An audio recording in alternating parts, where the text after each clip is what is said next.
This is a fight between Caleb Plant versus Jose Resendiz. This is going to be for the WBA interim belt at super middleweight. This is a highly anticipated fight, to be honest with you. A lot of people been waiting on Caleb Plant to get in the ring again.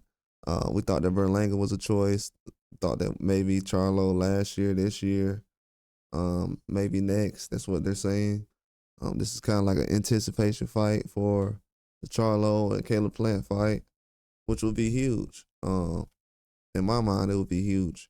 So this is something that needs to happen as far as Resendiz and the interim belt. Maybe that could lead to something else at 168, maybe next year, depending on what happens with Canelo and Crawford.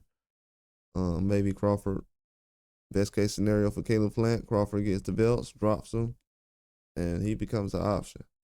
But right now with Resendiz, he's a young fighter, not really in his prime, kind of creeping up right now on his prime. Probably the best he's been so far. Still growing, still a young guy, around 26. Around that weight class, that's when you're starting to come around your own. And he's gonna be basically at his best against Caleb Plant. I know he's lost before, but with these young guys, sometimes when they lose, they come back out with a tough fight.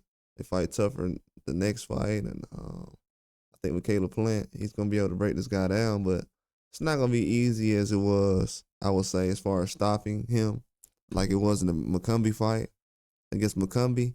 He was able to go out there and stop that guy pretty easy, but with Resendiz, it's gonna take some work. It's a tough Mexican fighter. He walks around heavy, so he's not gonna be easy to push around. He's gonna be in a phone booth. He's gonna want to fight with you. He can box too as well. Has power. He's gonna have the speed like Plant does, but Plant's gonna have to outsmart him in this fight.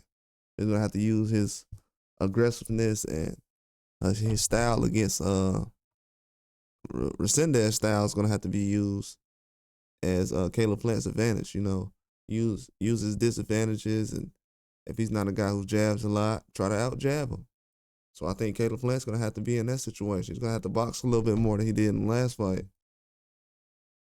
With McCumbee, he was able to get away and do some things without really trying to box.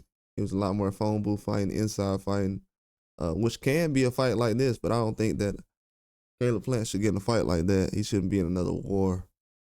Last couple times, he's had to be in some wars just to get in the victory or accept the real fight. Well, that was technically, he still caught in a war, but he didn't really take any damage in that fight like he did in the last fight with McCumbee. So he's gonna have to get it going. And it took a lot. It took a long time for him to get started the last fight. So I don't know. Maybe that plays a huge part. He's getting older now. Fight one time a year is definitely not gonna have you your legs under you. But maybe that last fight did help. And with Resendiz, he's gonna come out and try to fight his best and try to get the upset. He's gonna try to do what Garcia did recently against Conwell. It could be a fight like that. But that's all I got. Like and subscribe.